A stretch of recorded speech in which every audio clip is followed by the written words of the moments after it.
Et si aujourd'hui, à la place de râler, tu passais plutôt ton temps à célébrer les choses qui vont bien dans ta vie? Râler et se plaindre, ça sert à quoi? Qu'est-ce que ça t'apporte de râler? Quand on y réfléchit bien, râler, en fait, ça n'apporte rien. Ça ne te fait pas avancer dans ta vie, ça ne résout pas tes problèmes. Et en fait, quand tu y penses, ça te rend plus malheureux qu'autre chose. Parce que quand tu râles sur tes manques, sur tes frustrations, ça met vraiment l'accent sur ce qui va pas dans ta vie. Et du coup, le sentiment qui en résulte, c'est pas un sentiment positif. Personne ne se sent bien quand il râle. Ça peut être râler pour des conneries, hein, genre il fait moche, il pleut, il y a du verglas, voilà, c'était dangereux pour venir, il y avait des embouteillages. Tu te sens comment quand tu râles par rapport à ça? Moi je me souviens très bien, quand je travaillais à Namur, j'avais 1 heure de route pour aller travailler et je restais coincée dans les embouteillages pendant mais super longtemps. J'arrivais au boulot et j'étais mais super énervée, vraiment, il y a des jours où j'étais vraiment dans un état d'énervement incroyable. En plus, si tu rajoutes à ça le fait qu'en arrivant, je trouvais pas de place pour me garer. Donc je tournais, je faisais 5 fois le pâté de maison, c'est véridique, c'est déjà arrivé plein de fois. Je perdais encore au moins 10 minutes à chercher une place de parking alors que j'avais déjà eu 1 heure de route. En sachant que quand j'arrivais, voilà, je devais pointer et je devais faire 7h36, donc mon heure de départ dépendait de mon heure d'arrivée. Donc je te dis pas à quel point l'état dans lequel j'arrivais. Ça faisait quoi en fait d'arriver dans cet état là? J'étais juste hyper mal parce que je tremblais physiquement tellement j'étais énervée. Je foutais ma mauvaise humeur sur les autres parce que forcément les autres collègues qui elles étaient déjà installées depuis un certain temps dans leurs petits trucs et tout, bah elles étaient calmes et puis t'as cette espèce de boulet de canon qui arrive et qui vient mettre sa mauvaise humeur, toute sa négativité comme ça sur les autres. Ça rendait service à personne et surtout pas à moi. Voilà. Dans une journée, on a énormément de choses qui nous font, nous donnent envie de râler. Ça peut être des trucs, des petits trucs comme ton gosse qui a renversé son jus de pomme sur la table et qui n'a pas frotté et que donc après c'est tout collant, voilà, c'est une connerie, hein, c'est une connerie. Ou ça peut être des trucs un peu plus importants comme par exemple se retrouver coincé, pas trouver de place de parking, voilà, ça va avoir une incidence sur toute ta journée. Il y a différents degrés de choses qui peuvent te faire râler. Le souci, c'est que si tu te concentres vraiment que sur ça, sur ta journée, tu pourras jamais passer de bons moments. Tu pourras jamais être en fait profondément heureux. Sache que tu as toujours une responsabilité par rapport à ce qui va pas, à ce qui te fait râler. Je reprends mon exemple des embouteillages, du fait que je me retrouvais tout le temps coincée et que du coup comme j'arrivais tard, il n'y avait plus de place pour se garer. En fait mon problème aurait pu être résolu très facilement, il suffisait que je me lève plus tôt et que je parte plus tôt de la maison. Ça supposait devoir aussi réveiller les enfants plus tôt et donc du coup il fallait que je m'organise autrement. Ça n'aurait pas été facile, surtout dans les premiers temps, mais en fait quand j'y pense maintenant avec du recul, c'était possible. C'est juste que j'avais pas envie de le faire parce que j'avais pas envie de me lever encore plus tôt et j'avais pas envie de lever les enfants encore plus tôt. Mais si je partais une demi-heure plus vite tous les jours, il n'y aurait eu aucun embouteillage ou très peu et j'aurais eu d'office une place pour me garer. Donc en fait, j'étais quelque part responsable de ce qui me pourrissait ma journée parce que des solutions, bah en fait, il y en avait. Donc en fait, quand tu râles, tu es à la fois le coupable et la victime de ça, de ce qui te fait râler. Et quand on y réfléchit bien, personne n'a envie d'être coupable et personne n'a envie d'être victime. C'est un rôle qui est extrêmement désagréable. Quand tu râles par exemple sur tes enfants, sur ton conjoint ou sur d'autres personnes, des collègues, peu importe, des gens, tu remarqueras probablement que inciter les gens à obéir, ça fonctionne pas. Que ce soit les enfants ou les adultes, ça fonctionne pas.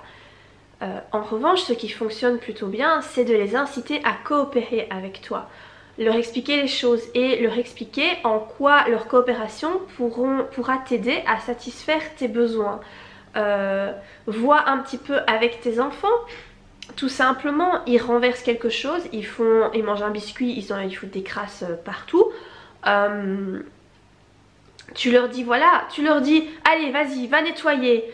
en général tu dis ça à ton gosse, tu vas devoir le répéter plusieurs fois, tu vas peut-être devoir même crier à un moment donné parce que ils vont pas le faire de suite, ou alors ils vont le faire sous la menace, ce qui est je pense pas une chose optimale.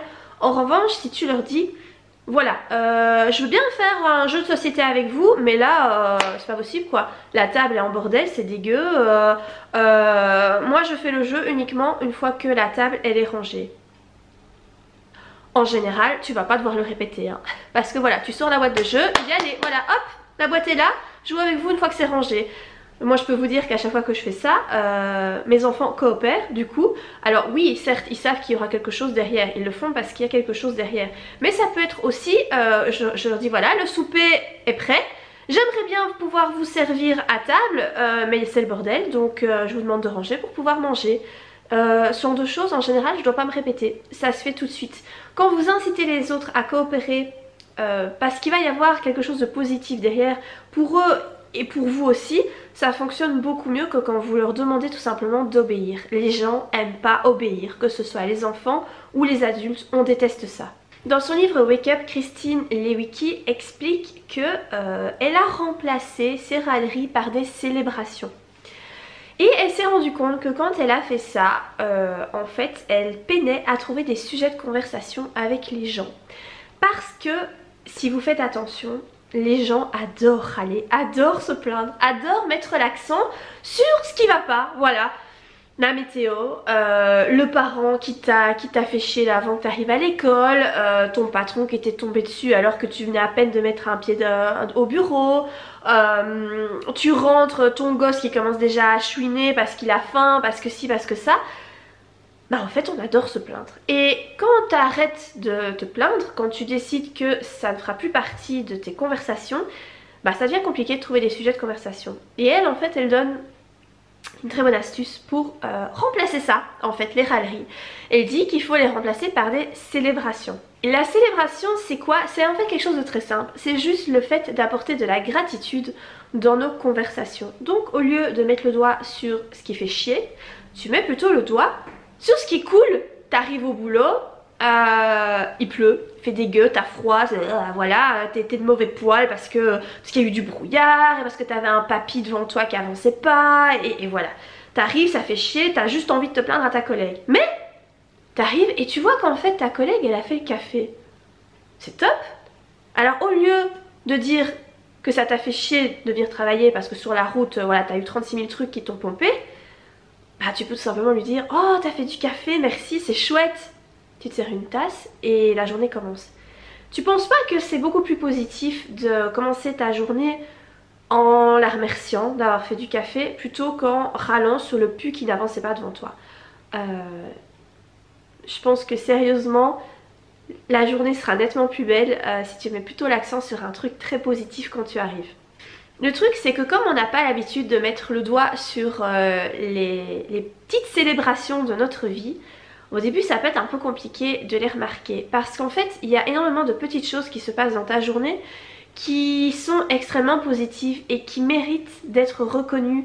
Ça peut être simplement ton enfant qui vient près de toi, qui vient te faire un câlin sans raison, c'est un truc extrêmement positif. Ça peut être ton conjoint qui voilà, a vu que tu avais mangé un petit dessert sur ton bureau par exemple, qui passe à côté de toi et qui prend tes déchets, qui va les mettre à la poubelle, comme ça tu dois pas le faire. C'est des conneries hein, mais ça fait du bien. Et reconnaître ce genre de choses, tu le vois, tu l'observes, au lieu de rien dire, tu peux lui dire oh j'ai vu que tu avais fait ça pour moi, merci, ça me fait vraiment plaisir, et lui faire un câlin. Ça fera tellement plus de bien que de mettre l'accent sur par exemple l'assiette qu'il n'a pas mis dans le lave-vaisselle 1 heure avant. C'est nettement plus positif en fait de réagir comme ça. Le truc c'est qu'il faut apprendre à ne pas hésiter en fait à énoncer à voix haute sa gratitude envers les gens. Ça peut parfois être un peu compliqué et je pense que c'est un exercice qu'il faut s'habituer à faire. Mais d'office ça fera plaisir aux gens en fait. Quand vous allez vers eux avec un grand sourire et que vous leur dites oh j'ai vu que tu avais fait ça, merci, c'est chouette. Mais la personne elle sera tellement contente que vous ayez remarqué cette petite chose qu'elle a fait pour vous. Je vous l'ai dit plus tôt dans la vidéo, le fait de râler, le fait de mettre l'accent sur ce qui ne va pas dans votre vie, ça donne de l'importance à vos manques et à vos frustrations. Tandis que célébrer les choses qui vont bien, ça crée de l'abondance dans votre vie. Apprendre à changer son mode comme ça de fonctionnement, c'est pas facile. Et vous allez, si vous essayez de le faire, il se peut que vous n'y arriviez pas tout de suite ou que vous retombiez dans vos anciens travers parce que c'est quelque chose qui demande de la pratique. Un truc moi, que j'avais commencé à faire avec mes enfants et j'avais arrêté, je sais pas pourquoi, je pense que tout simplement parce que j'y pensais plus. C'est de le soir avant de s'endormir de leur demander de me citer 3 choses qui ont été positives dans leur journée, 3 choses qui les ont rendus heureux. Vous pouvez faire ça avant d'aller dormir ou tout simplement pendant que vous partagez le repas, hein. Je pense que ça dépend aussi de l'âge des enfants. Moi ils sont petits, hein. Mon fils a 3 ans et demi, ma fille a 7 ans.